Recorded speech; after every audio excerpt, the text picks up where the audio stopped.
Hi, I am Osman, an energy healer on a master level with telepathic capabilities, specializing in critical care recovery and terminal illnesses, as well as a host of other physiological, psychological, and spiritual ailments. Also, advanced level yoga and meditation teacher. Be sure to visit my website yogawellness786.com for more information on my services and so forth. Also, remember my therapies are all natural based and not a replacement for medical therapy or medical treatment. Defining consciousness seems to be a confounding um,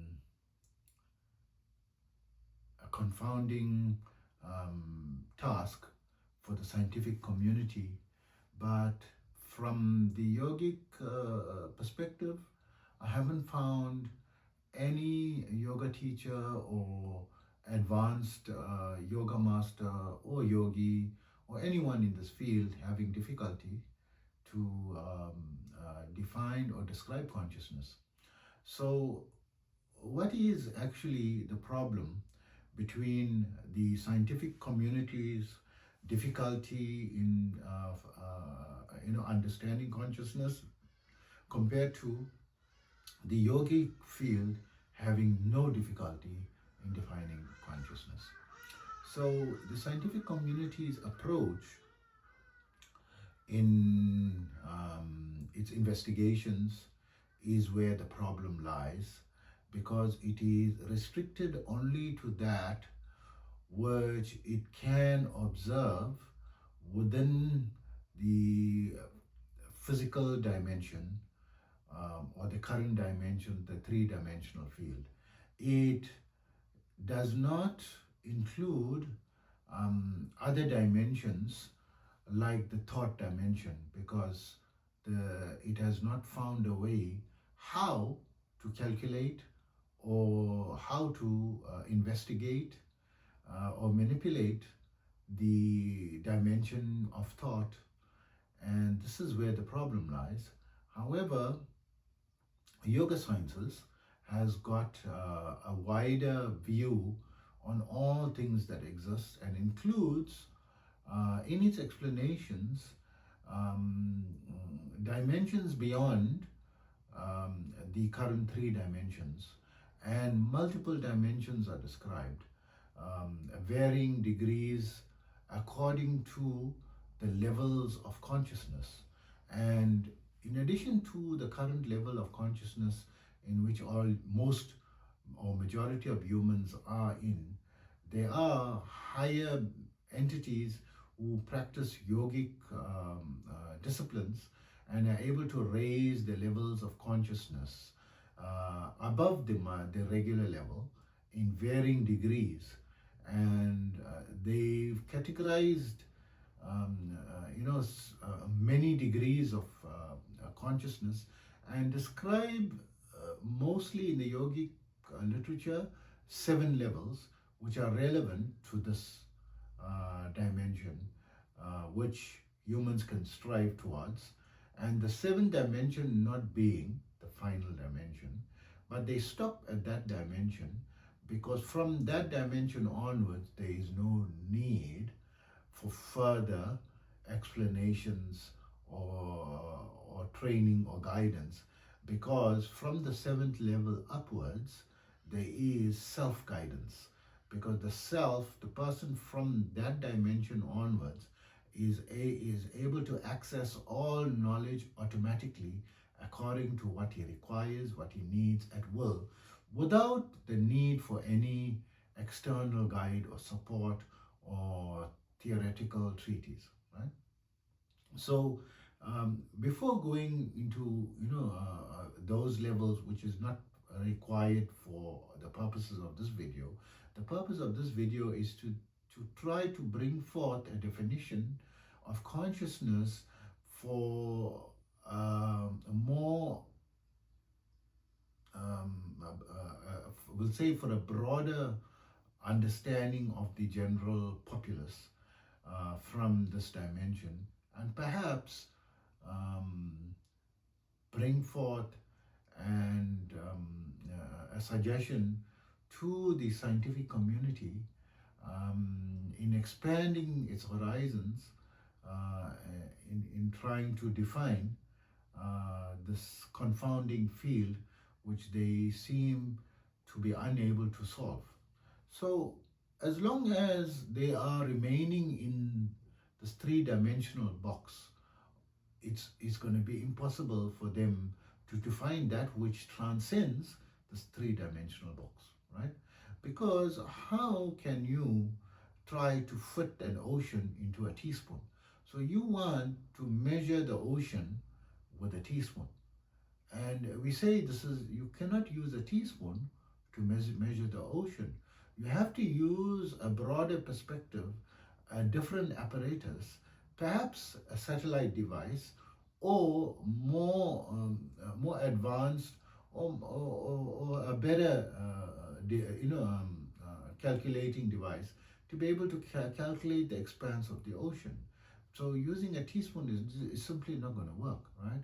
So if you're going to say that you are unable to define consciousness, in the scientific community, means you are trying to use a teaspoon to, measure the ocean.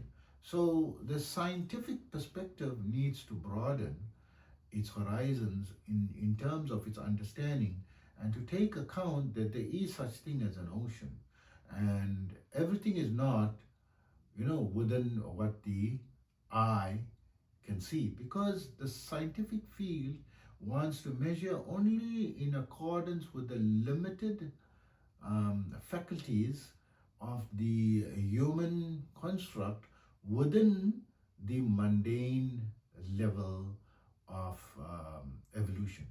So when the human starts transcending, the human is only using perhaps, may I bring forth a suggestion, perhaps 1% of its capacity. And I believe it's not even that. I believe, honestly, it's not even a fraction of what it can, achieve. And that is why there is the tool of yoga to assist the human in exploring and opening up its higher capabilities and capacities, which is relatively speaking, relative to the current level, infinite, right?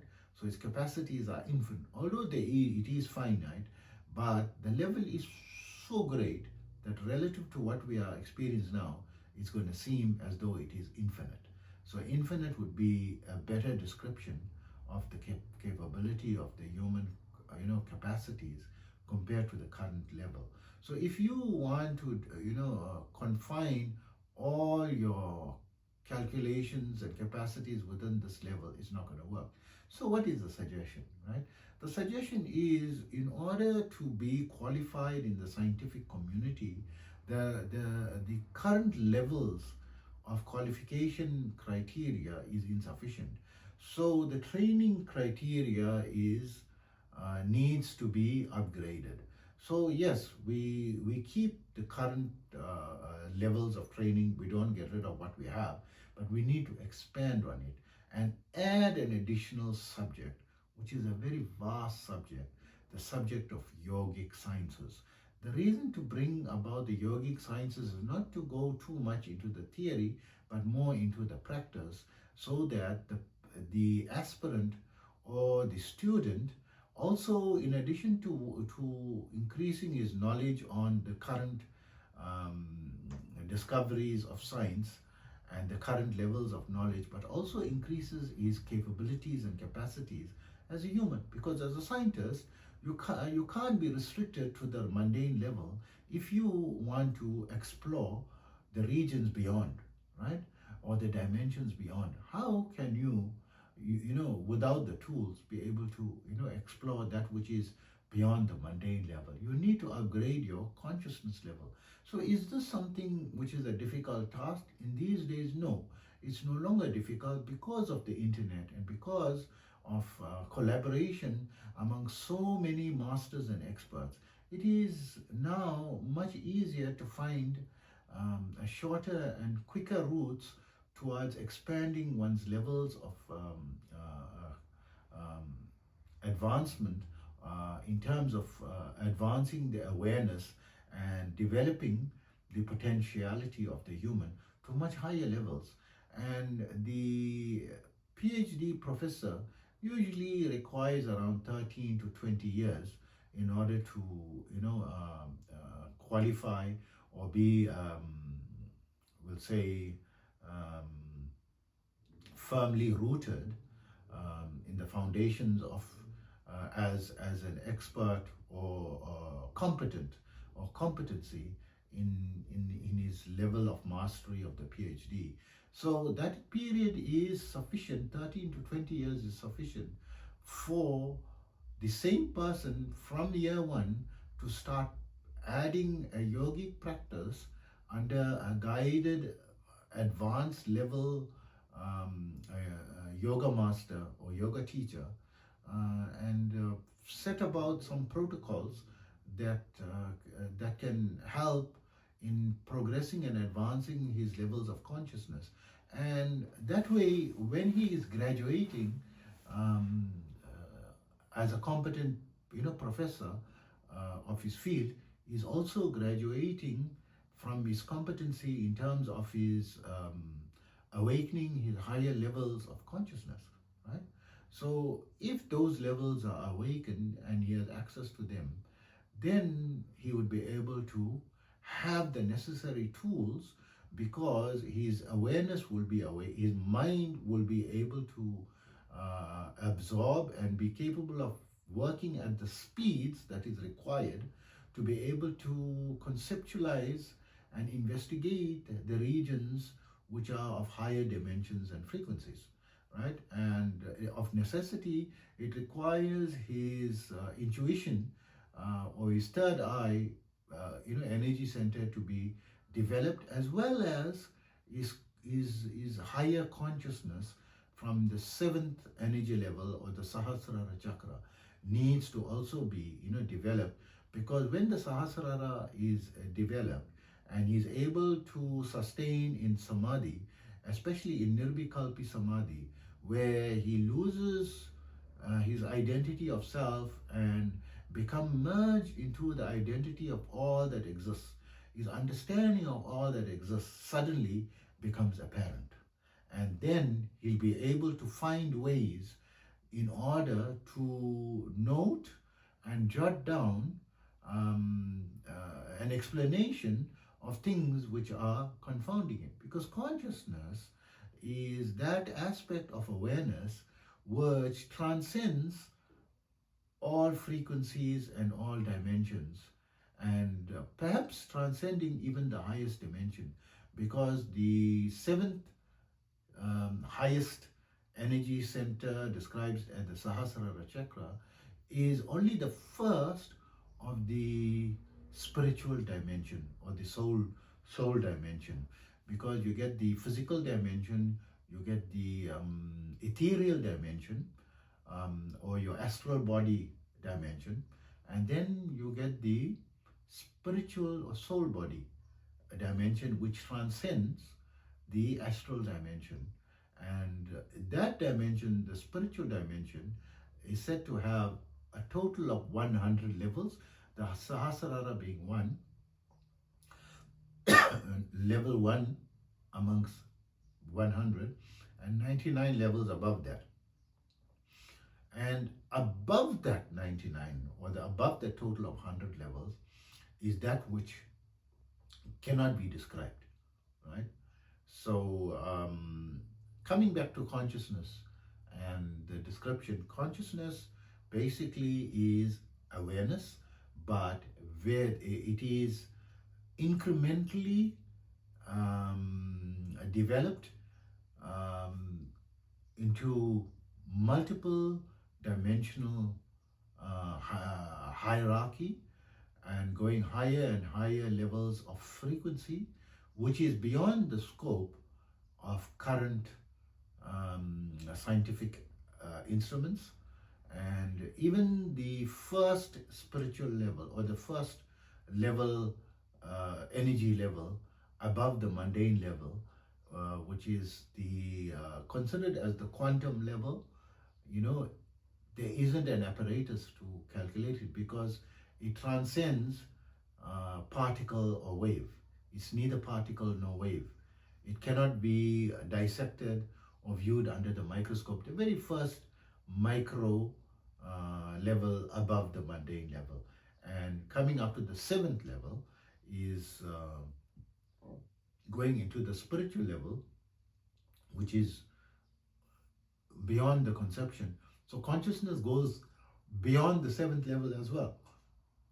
It can be developed. So it is such a vast aspect that it is comparable to all that exists, because consciousness, there is nothing that can exist without consciousness, and consciousness encompasses and embraces and permeates everything that exists, both matter and space.